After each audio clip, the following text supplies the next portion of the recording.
Assalamualaikum dan salam sejahtera. Baik, kali ini video ini akan membincangkan macam mana cara kita mengkacukkan dihybrid cross, iaitu kita aplikasikan hukum Mendel yang kedua, iaitu law of independent assortment. Okay. Mendel's law 2. For two or more pairs of thread or jeans, okay, untuk dua ataupun lebih daripada dua sifat, contoh ketinggian dan juga warna, dikacukkan sekaligus supaya kita nampak apa hasil daripada kacukan generasi parents kepada anak. Okey, macam hukum Mendel pertama tadi, kita kacukkan untuk satu sifat sahaja, monohybrid. Kali ini kita kacukkan dua sifat, sama ada ketinggian dan juga bentuk biji benih ataupun warna bunga dan sebagainya. Boleh pelbagai. Yang penting serentak. Sekaligus dua sifat kita nak kacukkan. Okey, dia kata for two or more pairs of threads or jeans, alleles of different genes assort independently of one another during gamete formation. Okey, ketika pembentukan gamet, okey, gene ini akan berpisah dan assort secara bebas antara satu sama lain. Saya akan tunjukkan macam mana cara. Okey. Baik. Ini contoh. Contoh mengkacukkan biji benih bulat, biji benih berkerudut, warna kuning dan juga warna hijau. Okey. Untuk biji benih kuning dan juga bulat adalah dominan. Macam mana kita tahu dominan? Sebab dua-dua sifat ini huruf besar. Huruf Y, huruf R. Ini mewakili satu sifat, ini mewakili satu sifat. Macam mana kita tahu yang ini resesif? Sebab huruf kecil dan huruf kecil. Okey? Dan ketika pembentukan F1 generation, ini semua F1 generationnya sama. Macam mana tahu sama? Okey, kita kena buat hukum. Hukumnya mesti kita buat jadual Punnett square. Apa itu Punnett square? Okey, sebelum saya lebih lanjut lagi. Punnett square ialah kaedah untuk mengira kebarangkalian genetik. Okey, kita boleh buat untuk monohybrid dan juga dihybrid. Ini contoh untuk petak monohybrid. Okey. Next, kita tengok contoh. Example. Ingat, kalau monohybrid maksudnya kita hanya mengkacukkan satu sifat sahaja. Dalam contoh ini ialah ketinggian. Tinggi T huruf besar adalah lebih dominan berbanding rendah T huruf kecil dalam pokok kacang, P plants. Okey. Homozygous tall plant, homo maksudnya huruf besar sama. Tall maksudnya dominan kan. So, jadi kita guna T huruf besar, T huruf besar. Homozygous. Is cross dikacukkan dengan short plant. Short mesti huruf kecil. T huruf kecil, T huruf kecil dikacukkan. Okey, sebelum ini kita guna kaedah macam ini. Macam ni Betul? Kita guna anak panah dapat hasil F1. Okey, untuk guna kaedah Punnett square, kita mesti guna petak. Okey, petak. Okey, apa kita punya gamet ini tadi? T huruf besar, T huruf besar. So, kita isi. Ini untuk, let's say ini untuk male. Contoh yang ini untuk female. Okey, T huruf kecil, T huruf kecil. So, macam mana cara mau guna? Macam biasa, isi tempat kosong ini dengan apa? Huruf di atasnya. T huruf besar, T huruf besar, T huruf kecil, T huruf kecil. Dapat anak satu sini. Ini pun sama, kita isi. Begitu juga di bawah ini. Dia macam kita isi sifir. Apa yang kita nampak, kita isi. Tapi mesti mulakan dengan huruf besar. Walaupun di sini T kecil dahulu. F1 generation. Okay. Next ialah kita cuba menjawab soalan monohybrid dahulu menggunakan Punnett square.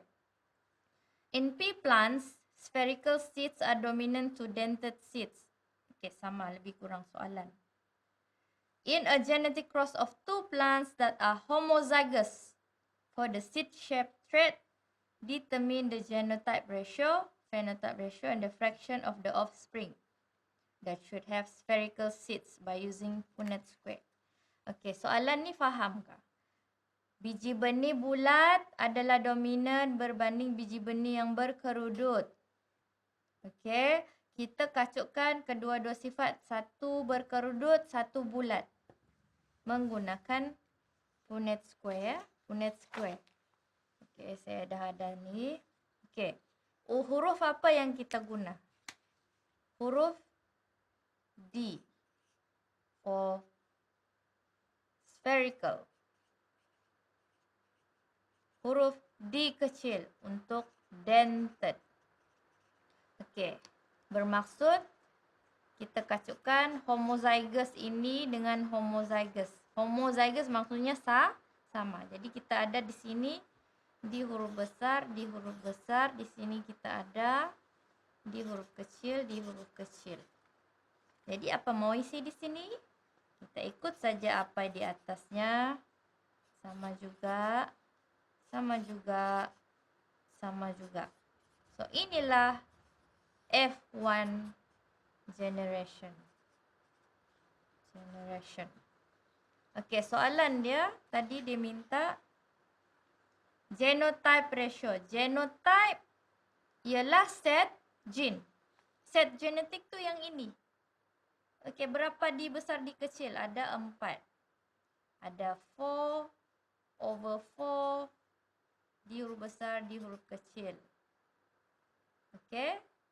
Genotype ratio.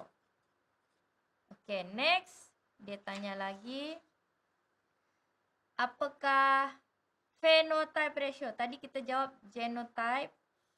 Sekarang kita jawab phenotype. Phenotype ni apa? Sifat yang kita boleh nampak. Physical. Apa ni? Membawa maksud apa? Ini maksudnya bulat. Sebab apa? Di besar, di kecil. So, all 4 plants are spherical. Okey. 4/4-nya berbentuk bulat. Okey. So, kita sudah menjawab soalan. How about kita jawab dihybrid cross? Okey. Okey, kalau nak jawab soalan ni, first of all kena faham apa sifat yang dikatakan dominant dan juga apa sifat yang dikatakan recessive. Okey, first, purple flower, P huruf besar, were dominant. Okey, P besar, purple. White, P huruf kecil. Okey, itu satu. Ini satu sifat. Sifat yang pertama.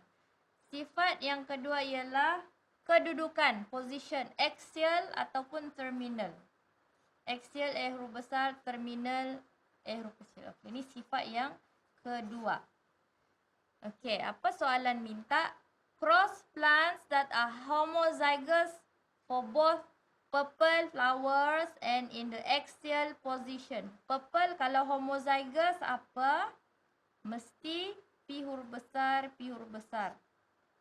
Homozygous. Kenapa bukan P huruf besar, P kecil, P kecil?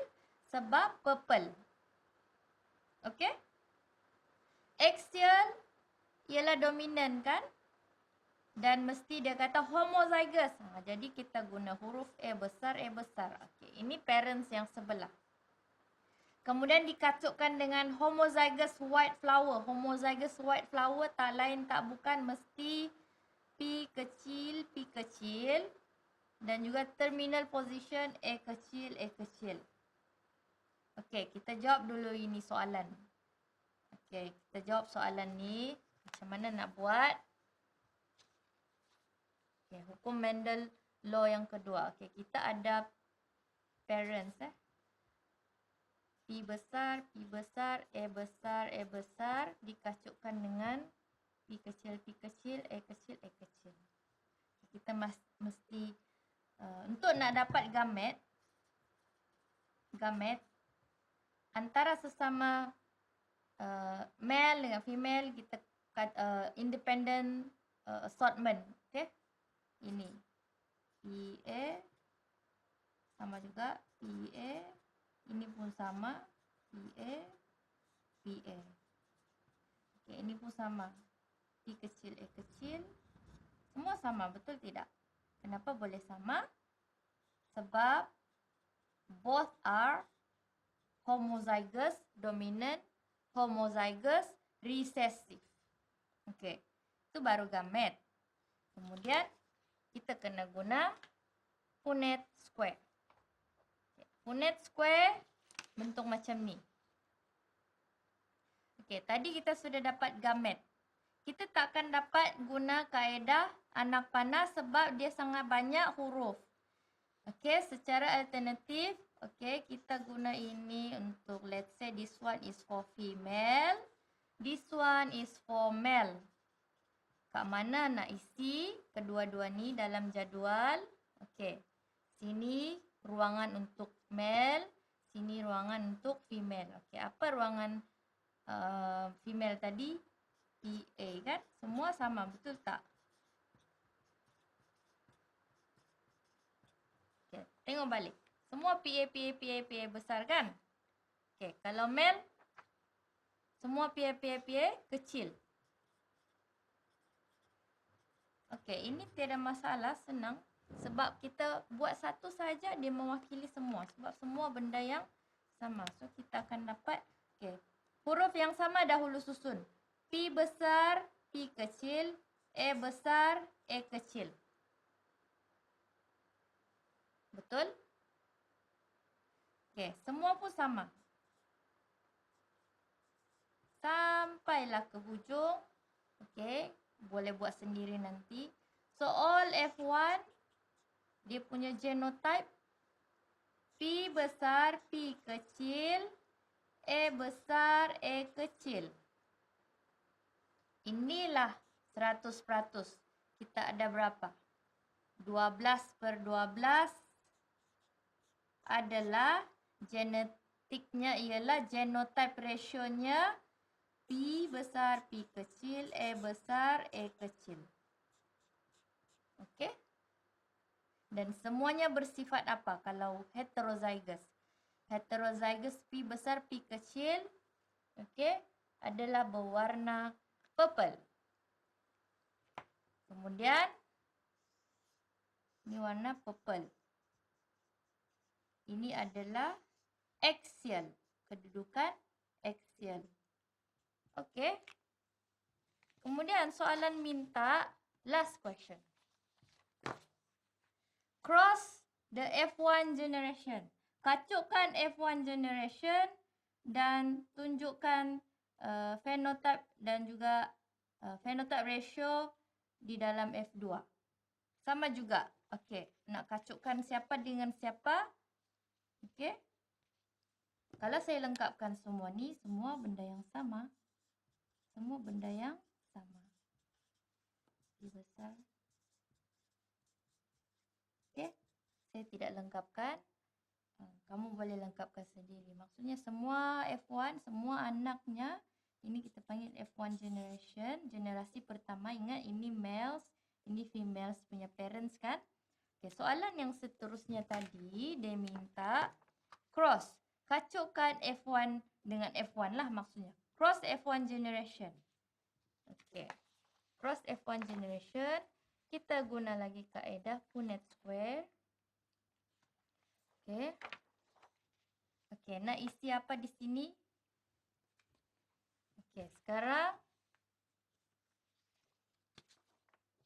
buat dulu independent law of assortment. F1 kita tadi ialah P besar, P kecil, A besar, A kecil. Kacukkan dengan P besar, P kecil, A besar, A kecil.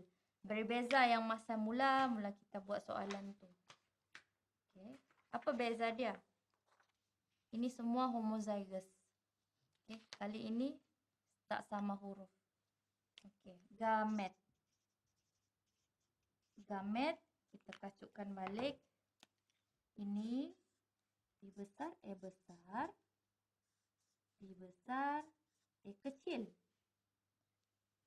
Kemudian P kecil, A besar. P kecil, A kecil. Sama juga yang ini.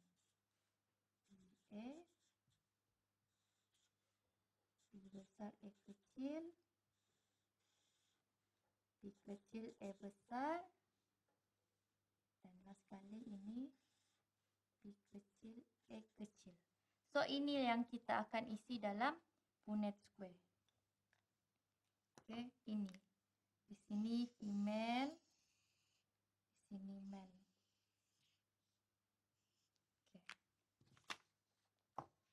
Alright. Saya akan isi di dalam jadual. Apa kita punya gamet? P besar, A besar. P besar, A kecil. P kecil, A besar. P kecil, A kecil. Ini untuk female. Yang ini pun sama. Kalau boleh, susun hurufnya yang sama. Sama juga. Susunan dia ya. Susunan dia. Next. P besar, A kecil. P kecil, A besar. P kecil, A kecil. Okey. Isikan di tempat yang kosong menurut huruf-huruf yang kita akan nampak. So this one, P besar, P besar. Okey. Ini jelas kan? P besar, P besar, A besar, A kecil. Okey, saya akan ambil masa sikit untuk isi.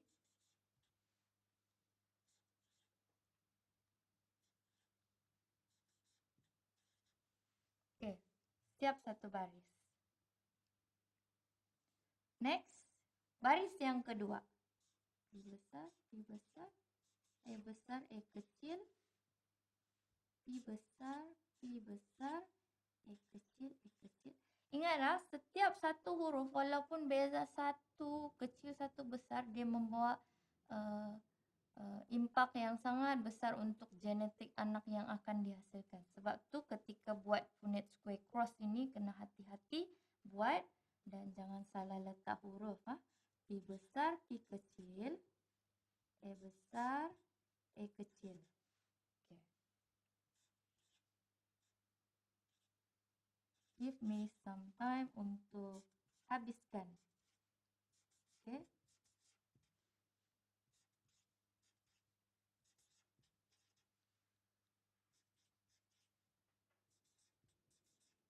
Okay. A besar, A kecil. Okay, next.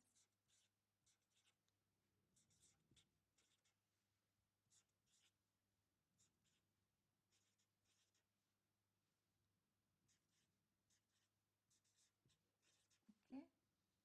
Next ialah P kecil, P kecil. Okay. Okay. Kalau buat saja ni kita ada markah full semua. Untuk ini sahaja biasanya dalam lingkungan 4 atau 5 markah. Okey. Berbalik kepada soalan kita tadi. Dia mahu apa? Phenotype ratio. Okey, phenotype kita kena analisis satu-satu ini. Alright. Ada berapa? Sebelum menganalisis satu-satu genotype ratio, kita kena kira sebenarnya.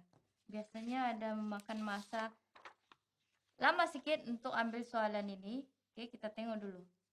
Berapa banyak huruf P besar, A besar, A besar? Ada? 1. Kita cross.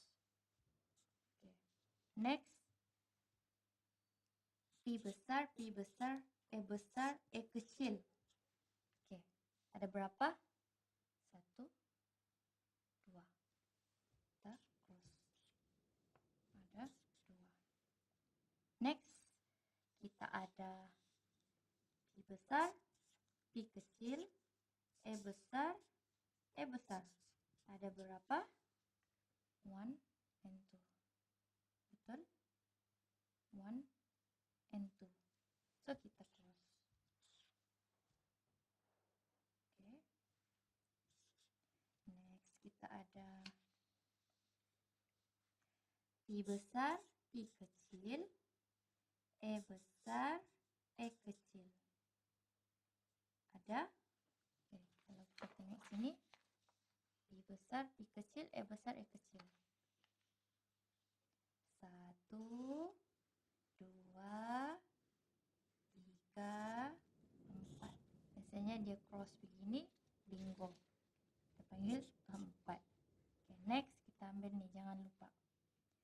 P besar, E kecil, ada berapa? Okay, ada 1. Next, P besar, P kecil, E kecil. Ada 1, 2. Senang saja.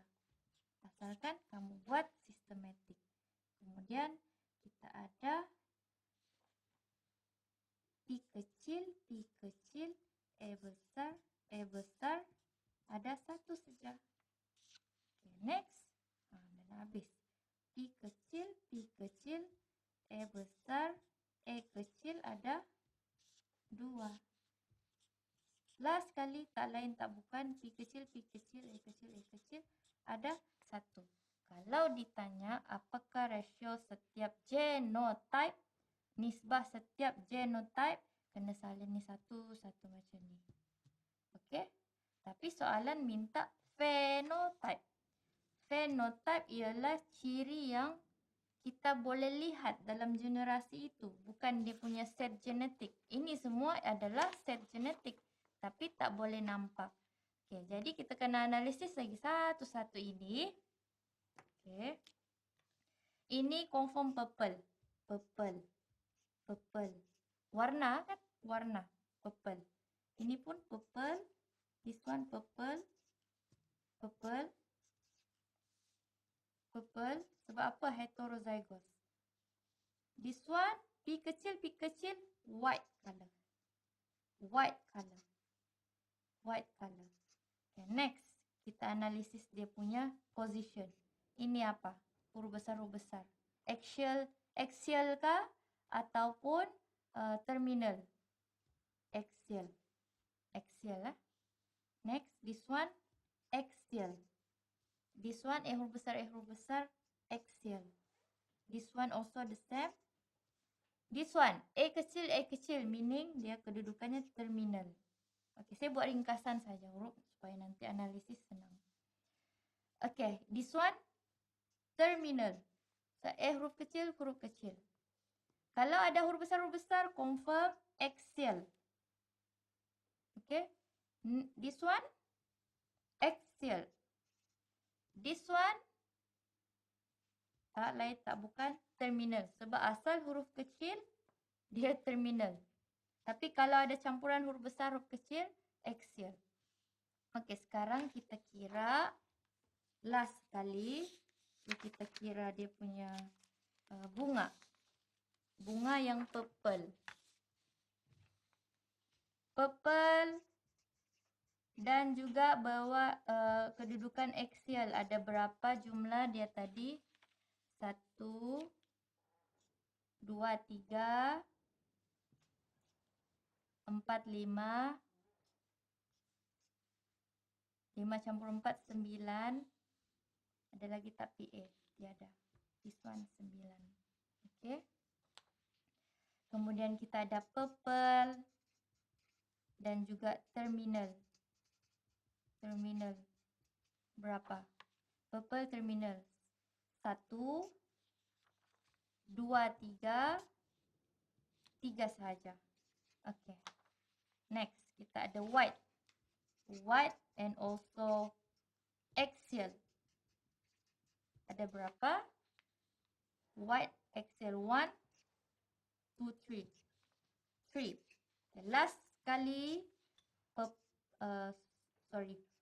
white and also terminal ada 1. So kalau kita buat ni dia punya perkiraan. Kalau untuk menjawab soalan tu kita jawab 9 nisbah 3 nisbah 3 nisbah 1. Apa benda 9? Salin baliklah satu-satu. Purple and also axial. Okay, nisbah. You jawab penuh. Purple and terminal. Nisbah. White axial. Nisbah. White terminal. Okay. Okay, ni ada berapa? 9, 3, 3, 1. Okay, macam itulah cara jawab dia. So, itu kita sudah menjawab soalan untuk dihybrid secara details. Okay, jawapannya memang details. This is phenotype ratio. Nisbah phenotype. Sifat yang kamu boleh nampak. This one ialah genotype ratio. Genotype. Satu-satu analisis. Okey, itu sahaja dari saya. Silakan buat latihan yang lebih kerap untuk master this topic. Sekian, terima kasih.